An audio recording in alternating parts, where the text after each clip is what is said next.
चलिए देखिए, इसके पिछले क्लास में हम लोग अभिक्रिया के दर पर क्वेश्चन देखे थे और अब जो है अभिक्रिया के दर को प्रभावित करने वाले कारक के बारे में पढ़ेंगे। जैसे देखिए factor affecting rate of reaction. Factor affecting rate of reaction मतलब हिंदी हुआ अभिक्रिया के दर को प्रभावित करने वाले कारक। अभिक्रिया के दर को प्रभावित करने वाले कारक। अभिक्रिया के दर को प्रभावित करने वाले कारक। अब हम लोग जानेंगे concept of collision theory. Concept of collision theory. Collision theory का हिंदी हुआ टक्कर सिद्धांत और कंसेप्ट मतलब अवधारणा। तो ये हुआ टक्कर सिद्धांत का अवधारणा। टक्कर सिद्धांत का अवधारणा। अब देखिए टक्कर सिद्धांत का अवधारणा है क्या? टक्कर सिद्धांत के अनुसार किसी भी रासायनिक अभिक्रिया को होने के लिए मुख्य 3 शर्त होते हैं, या किसी भी रासायनिक अभिक्रिया के अभिकारक को किसी भी रासायनिक अभिक्रिया में किसी भी अभिकारक को उत्पाद में बदलने के लिए मुख्य 3 शर्त होते हैं। तो देखिए हम देख रहे हैं टक्कर के सिद्धांत के अनुसार टक्कर के सिद्धांत के अनुसार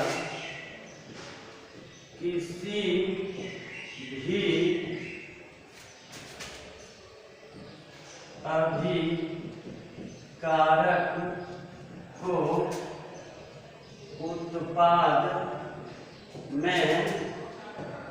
के लिए मुख्य 3 शर्त होते हैं। टक्कर सिद्धांत के अनुसार किसी भी अभिकारक को उत्पाद में बदलने के लिए मुख्य 3 शर्त होते हैं, या इसको ऐसे भी बोल सकते हैं टक्कर सिद्धांत के अनुसार किसी भी रासायनिक अभिक्रिया होने के लिए मुख्य 3 शर्त होते हैं। रासायनिक अभिक्रिया होना या अभिकारक को उत्पाद में बदलना दोनों एक ही बात होता है। तो टक्कर सिद्धांत के अनुसार किसी भी अभिकारक को उत्पाद में बदलने के लिए मुख्य 3 शर्त होते हैं। अब चलिए देखते हैं कौन कौन सा तीनों कंडीशन होता है।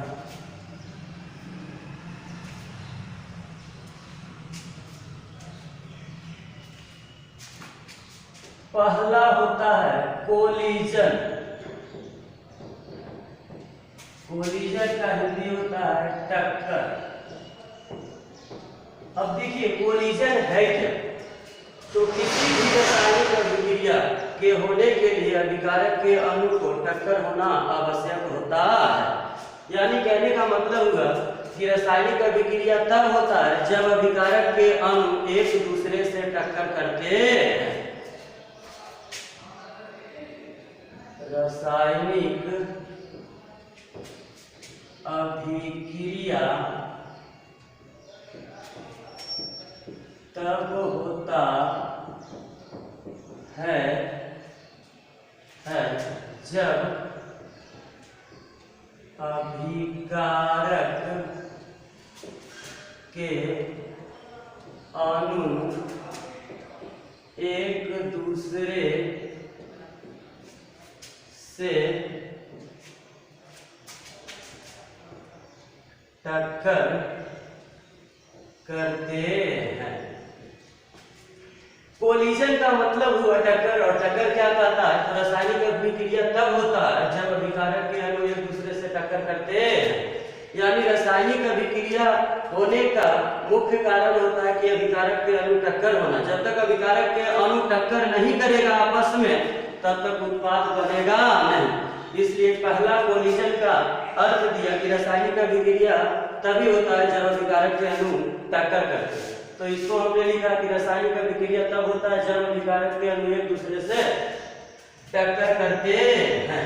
जैसे अब इसको हम देखते हैं, मान लीजिए कि किसी रिएक्शन को कराना चाहते हैं, तो अब इसमें से हम जैसे सपोज कीजिए कि हम प्रोडक्ट बनाना चाहते हैं। हम मान लिए कि प्रोडक्ट बनाना मतलब हम अपना, अगर सर किसी व्यक्ति को फूट जाता है तो प्रोडक्ट बनता है, तो सर फूट जाता है तो प्रोडक्ट बनता है। तो सर फोड़वाने के लिए टक्कर होना आवश्यक है। सर फोड़वाने के लिए टक्कर होना आवश्यक है, क्योंकि जब तक टक्कर नहीं होगा तब तक सर फूटेगा नहीं। तो हम मान लिए कि प्रोडक्ट बनता है तब जब सर फूट जाता है, तो सर फोड़वाने के लिए टक्कर होना आवश्यक है।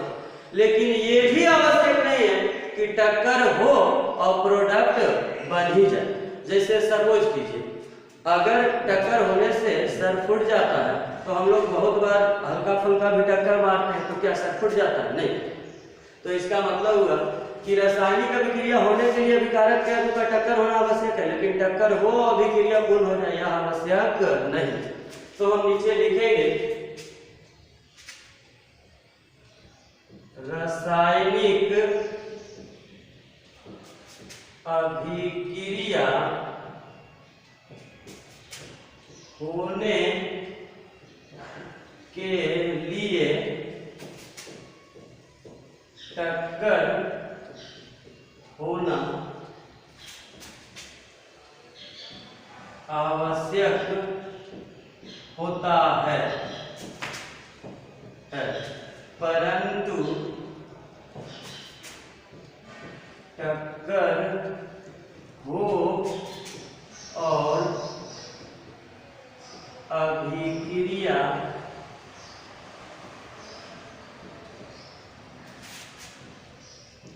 पूर्ण हो यह आवश्यक नहीं है। देखिए ध्यान से, हमने कहा कि रासायनिक अभिक्रिया तब होता है जब अभिकारक के अणु एक दूसरे से टक्कर करते हैं, लेकिन एक दूसरे से टक्कर करे और अभिक्रिया हो ही जाए यह कोई निश्चित नहीं है। जैसे हमने कहा कि हमको अगर सर फूट जाता है तो हम मान लिए कि प्रोडक्ट बन गया, तो सर फोड़वाने के लिए टक्कर होना आवश्यक है, लेकिन टक्कर हो और सर फूट ही जाए यह आवश्यक नहीं होता। क्लियर? अब देखिए हम आगे पॉइंट बोलेंगे, किसी भी रासायनिक अभिक्रिया, किसी भी रासायनिक अभिक्रिया गैसीय एवं द्रव अवस्था में होता है, क्योंकि इस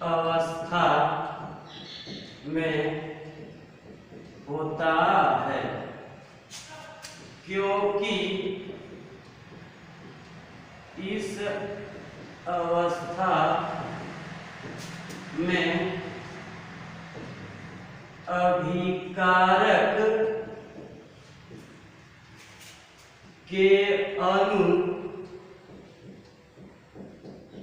एक दूसरे से टक्कर करते हैं।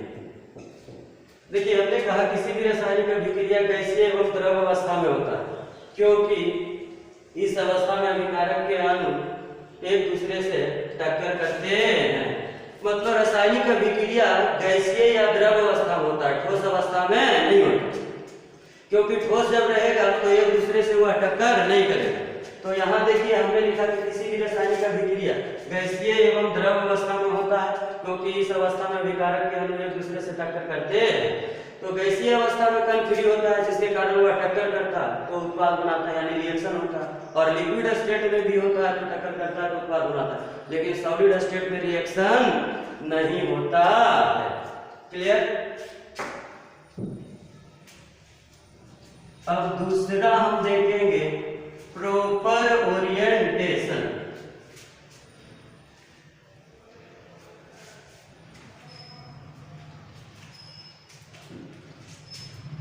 Second, proper orientation. Proper orientation का मतलब हुआ सही सही दिशा में व्यवस्थित, सही सही दिशा में व्यवस्थित, सही सही दिशा में व्यवस्थित।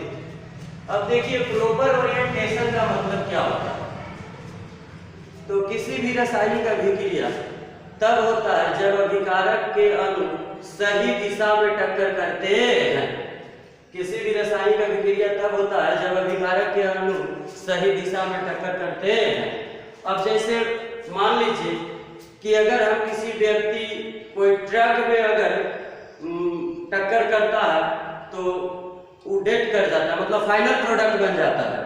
तो अब वो अगर ट्रक में सामने से मारेगा, मतलब सही डायरेक्शन, किसी भी व्यक्ति का मरने का सही डायरेक्शन होता है कि उसके सामने से मरे, तो सही दिशा में अगर अरेंज रहेगा और टक्कर करेगा तो वो फाइनल प्रोडक्ट बना देगा। लेकिन ये भी कोई आवश्यक नहीं है कि सही दिशा में टक्कर करे और प्रोडक्ट बन ही जाए। अब मान लीजिए ट्रक खड़ा हो और उसके सामने से जाके टक्कर मारेगा तो क्या प्रोडक्ट बनेगा? नहीं। तो यहाँ जो है कहने का मतलब होता है प्रॉपर ओरिएंटेशन। प्रॉपर ओरिएंटेशन कहने का मतलब होता है कि सही सही दिशा में टक्कर होना। जैसे सपोज कीजिए अगर हम ईटा को तोड़ते हैं तो ऐसे टक्कर करते हैं तो ईटा टूटता नहीं, लेकिन एक ईटा ऐसे रखते हैं उसके ऊपर ऐसे मारते हैं तो वो टूट जाता है, मतलब फाइनल प्रोडक्ट बन जाता है। तो फाइनल प्रोडक्ट बनने के लिए इसको इस तरह से व्यवस्थित ईटा को होना चाहिए, ना कि इस तरह से टक्कर करेंगे तो ईटा नहीं टूटेगा। तो फाइनल प्रोडक्ट होने के लिए ये उसका अरेंजमेंट होता है। जैसे देखते हैं एक ईटा को ऐसे रखते हैं उसके ऊपर मारते हैं, ये आसानी से टूट जाता है। तो यहाँ कह रहा है कि रासायनिक अभिक्रिया तब होता है जब अभिकारक के अणु सही दिशा में टक्कर करता है। तो देखिए रासायनिक अभिक्रिया तब होता है जब अभिकारक के अणु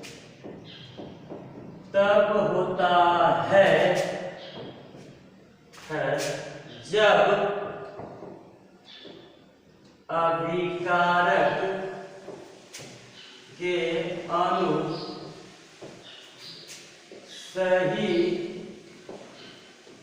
दिशा में टक्कर करता है। प्रॉपर ओरिएंटेशन का मतलब हुआ कि रासायनिक अभिक्रिया तब होता है जब अभिकारक के अणु सही दिशा में टक्कर करता है।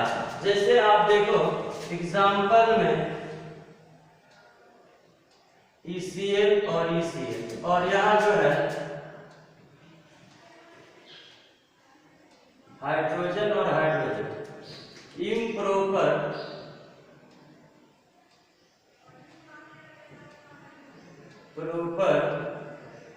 ओरिएंटेशन,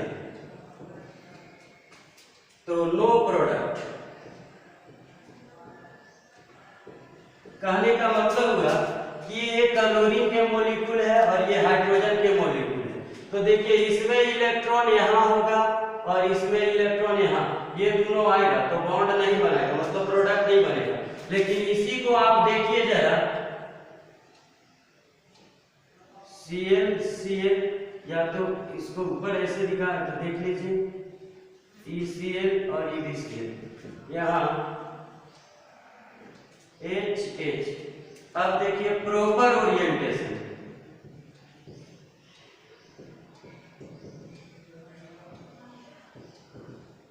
तो देखिए प्रोडक्ट बना देगा 2HCl, क्योंकि ये सही सही डायरेक्शन में है। इसका इलेक्ट्रॉन और इसका इलेक्ट्रॉन आसानी से जो है बॉन्ड बनाएगा और प्रोडक्ट बना देगा। लेकिन यहाँ देखिए सही डायरेक्शन में व्यवस्थित नहीं है तो नो प्रोडक्ट, और सही दिशा में व्यवस्थित है तो प्रोडक्ट बन गया। मतलब हम प्रॉपर ओरिएंटेशन का कि अगर कोई भी अभिकारक के अणु सही दिशा में टक्कर करेगा तो अभिक्रिया होगा, और सही दिशा में टक्कर नहीं करेगा तो अभिक्रिया नहीं होगा।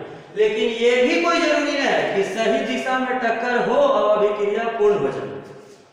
जैसे आपने अभी बताया कि अगर कोई व्यक्ति मरना चाहता है तो ट्रक के सामने से घुसेगा तो प्रोडक्ट फाइनल प्रोडक्ट बन जाता है।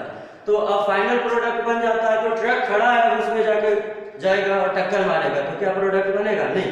इसका मतलब है कि रासायनिक अभिक्रिया होने के लिए अभिकारक के अणु को सही दिशा में टक्कर होना आवश्यक होता है, परंतु सही दिशा में टक्कर हो और अभिक्रिया पूर्ण हो जाए यह आवश्यक नहीं होता।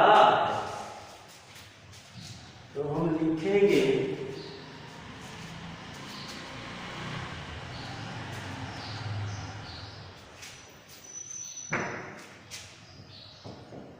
रासायनिक अभिक्रिया होने के लिए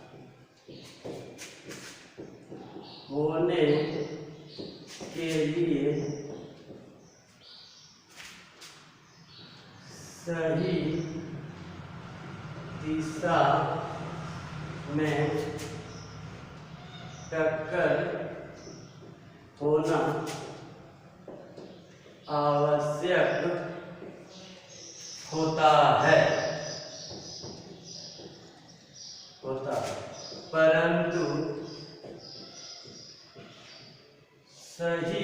हो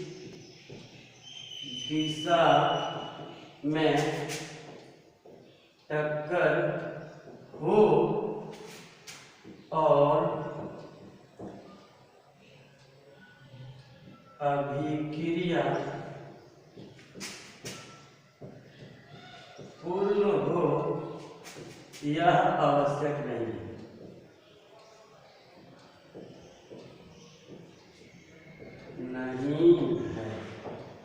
क्लियर? कहने का मतलब हुआ कि रासायनिक अभिक्रिया होने के लिए सही दिशा में टक्कर होना आवश्यक होता है, परंतु सही दिशा में टक्कर हो और अभिक्रिया पूर्ण हो जाए यह आवश्यक नहीं। तो हम यहाँ लिखे कि रासायनिक अभिक्रिया होने के लिए सही दिशा में टक्कर होना आवश्यक है। सही दिशा में टक्कर होना मतलब कौन करेगा? अभिकारक। ऐसा नहीं कि यहाँ अभिकारक नहीं लिखा हुआ, सेंस दे रहा है टक्कर कौन करेगा रासायनिक अभिक्रिया होने के लिए, मतलब अभिकारक। क्लियर? अब तीसरा है थ्रेशोल्ड एनर्जी।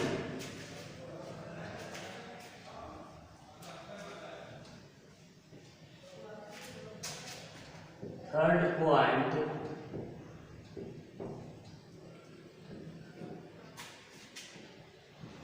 थ्रेशोल्ड एनर्जी यानी दहली ऊर्जा। थ्रेशोल्ड एनर्जी दहली ऊर्जा। दहली ऊर्जा है क्या? तो किसी भी अभिकारक को उत्पाद में बदलने के लिए जो उसमें न्यूनतम ऊर्जा उपस्थित होता है उसे दहली ऊर्जा कहा जाता है। किसी भी अभिकारक को उत्पाद में बदलने के लिए जो न्यूनतम ऊर्जा उपस्थित होता है उसे दहली ऊर्जा कहा जाता है। किसी भी अभिकारक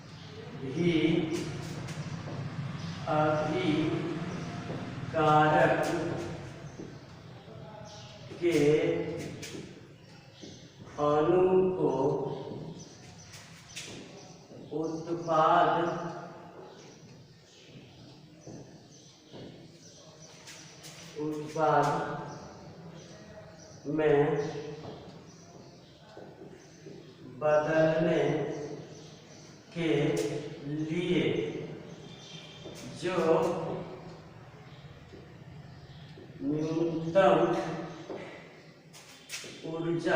बदलने के लिए जो न्यूनतम ऊर्जा उसमें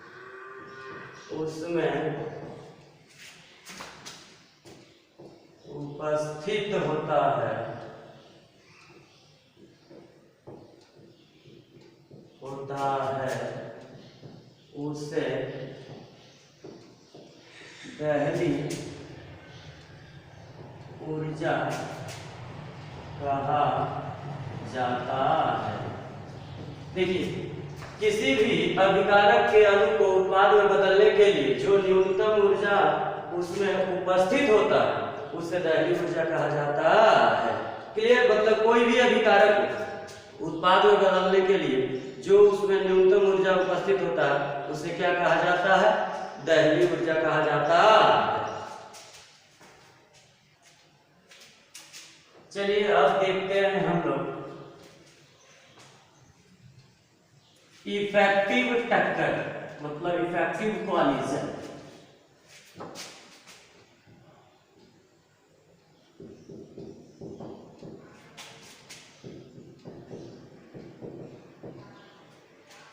इफेक्टिव कोलिजन का मतलब प्रभावी टक्कर। प्रभावी टक्कर। चलिए अब जरा हम लोग जानते हैं इफेक्टिव कोलिजन है क्या, मतलब प्रभावी टक्कर है। तो वैसा टक्कर जो सही दिशा में उचित ऊर्जा के साथ होता है, सही दिशा में उचित ऊर्जा के साथ होता है उसे प्रभावी टक्कर कहा जाता है। प्रभावी टक्कर कहने का मतलब वैसा टक्कर जो उचित ऊर्जा के साथ सही दिशा में होता है उसे प्रभावी टक्कर कहा जाता है। वैसा टक्कर जो सही दिशा में उचित ऊर्जा के साथ होता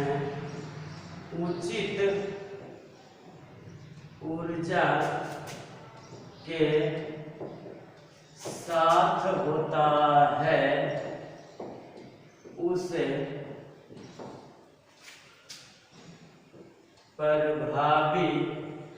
प्रभावी टक्कर कहा जाता है। मतलब प्रभावी टक्कर क्या है? तो वैसा टक्कर जो सही दिशा में उचित ऊर्जा के साथ होता है उसे प्रभावी टक्कर कहा जाता है।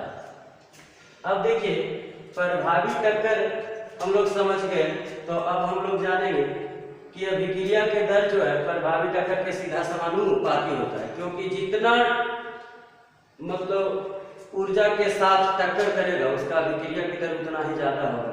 यानी यहाँ से हम बोल सकते हैं कि अभिक्रिया की दर प्रभावी टक्कर के सीधा समानुपाती होगा, मतलब जितना प्रभावी टक्कर करेगा उतना ही अभिक्रिया का दर ज्यादा होगा। तो हम यहाँ नोट पॉइंट में लिख सकते हैं कि अभिक्रिया के दर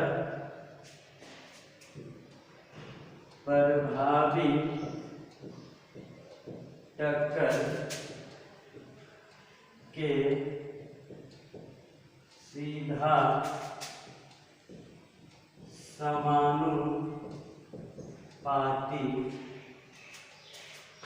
सीधा समानुपाती होता है। अभिक्रिया की दर प्रभावी टक्कर के सीधा समानुपाती होता है।